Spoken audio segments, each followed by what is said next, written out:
আসসালামু আলাইকুম বন্ধুরা। আজকে মালয়েশিয়া প্যাভিলিয়ন মার্কেটে খুব সুন্দর একটি অনুষ্ঠান হচ্ছে। প্রচুর মানুষ,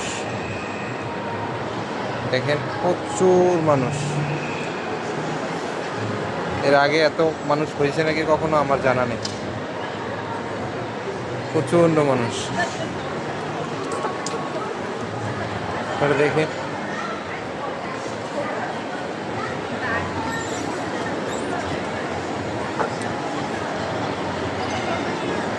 এত পরিমাণ মানুষ যে দাঁড়ানোর মতো জায়গা নেই। দেখেন, দাঁড়ানোর মতো কোথাও জায়গা নেই।